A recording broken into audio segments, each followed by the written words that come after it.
এই আন্দোলনের একজন বোনকে আহত করে নাই শুধু তারা বাংলাদেশের নারী সমাজকে আহত করেছে। তারা আমার বোনের গায়ে হাত দেয় নাই, তারা বাংলাদেশের স্বাধীনতার সার্বভৌমত্বের উপর হাত দিয়েছে। আমরা এলাকাবাসীকে জানিয়ে দিতে চাই, বাংলাদেশ জামাত ইসলামীর অ্যাকশন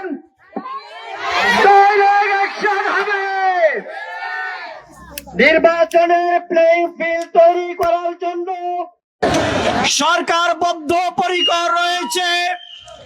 সকল দলের অংশগ্রহণে উৎসব মুখর পরিবেশে নির্বাচন হবে, যেই নির্বাচনের মাধ্যমে বাংলাদেশে একটি সুন্দর সমাজ কায়েম হবে। সেই লক্ষ্যে বাংলাদেশ জামাত ইসলামী সহ 11 দলীয় জোট অন্যান্য রাজনৈতিক নেতৃবৃন্দ কাজ করে যাচ্ছেন। যারা হামলা করেছে আমরা মনে করি তারা কোনো দলের কর্মী না, তারা সন্ত্রাসী। তারা দেশের কল্যাণ চায় না, তারা সুষ্ঠু নির্বাচন চায় না, তারা স্থিতিশীল রাষ্ট্র চায় না। আমরা নির্বাচন কমিশনকে বলতে চাই, আপনারা সুষ্ঠু নির্বাচনের স্বার্থে আমাদের যে বোন আহত হয়েছে, যে আহত করেছে, আগামী 24 ঘন্টার মধ্যে তাকে গ্রেফতার করতে হবে। যদি 24 ঘন্টার মধ্যে গ্রেফতার করতে ব্যর্থ হন, আমরা মুহুর্মুহু কর্মসূচি দিতে বাধ্য হব। বাংলাদেশ জামাত ইসলামীর মহিলা কর্মীদের বিনয় দেখেছেন, বাংলাদেশ জামাত ইসলামীর মহিলা কর্মীদের নীরবতা দেখেছেন, আমাদের মহিলা কর্মীদের অগ্নিস্ফুলিঙ্গ দেখেন নাই। সম্মানিত দেশবাসী, আমরা কণ্ঠস্বর শুনতে পাই, আগামী নির্বাচনে ভোট কেন্দ্র দখল করার পায়তারা হচ্ছে।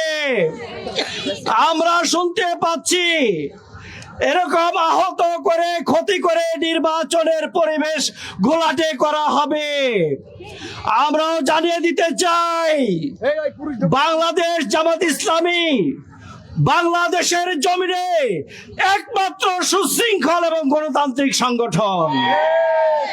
গত 54টি বছর আমাদের এই বাংলাদেশকে নানাভাবে দুর্নীতিগ্রস্ত করে, সম্পদ লুটপাট করে বাংলাদেশকে পিছিয়ে ফেলে রাখা হয়েছে।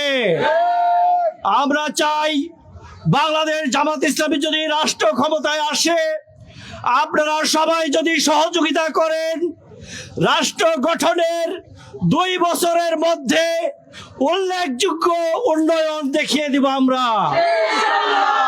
বাংলাদেশ জামাত ইসলামী 2টি অ্যাপস তৈরি করেছে, যেখানেই সন্ত্রাসী দেখা যাবে, যেখানেই চাঁদাবাদী দেখা যাবে, সেখানেই সংশ্লিষ্ট সংস্থার সাথে সাথে অ্যাকশন নেবে। আরেকটি অ্যাপস তৈরি করেছে, আপনার এলাকার যেখানে যে সমস্যা অ্যাপসের মাধ্যমে লিখে দিলেই সংশ্লিষ্ট সংস্থা এসে ব্যবস্থা নেবে, কোনো নেতা নেত্রীর পিছনে ঘোরা লাগবে না। আমরা ফ্যামিলি কার্ড দিয়ে মানুষকে লাইনে দাঁড় করাতে চাই না। আমরা বেকার সমস্যা দূর করে দেব ইনশাআল্লাহ। আমরা নারীদের সম্মান মর্যাদা বৃদ্ধি করে দেব ইনশাআল্লাহ। সবাইকে বাংলাদেশ জামাত ইসলামীর পতাকা তলে আবদ্ধ হয়ে বাংলাদেশ জামাত ইসলামীর হাতকে শক্তিশালী করে আগামী নির্বাচনে উল্লেখযোগ্য ফলাফলের মাধ্যমে আজকে হামলার আমরা জবাব দিতে চাই। সবাইকে ধৈর্য ধারণ করতে হবে। উচ্ছৃঙ্খল আমাদের উদ্দেশ্য না, সন্ত্রাসী কর্মকাণ্ডের জবাব আমরা সন্ত্রাস করে দিতে চাই না। আমাদের এখানে হাজার হাজার বোন উপস্থিত হয়েছেন, প্রত্যেকটা বোনের কাছে, ভাইদের কাছে আমাদের আবেদন, আমরা সর্বোচ্চ ধৈর্য ধারণ করে এই জাতিকে দেখিয়ে দিব জাপান, জার্মান, আমেরিকা, মালয়েশিয়া, সিঙ্গাপুরের মতো একটা চমৎকার বাংলাদেশ আমরা গড়তে জানি।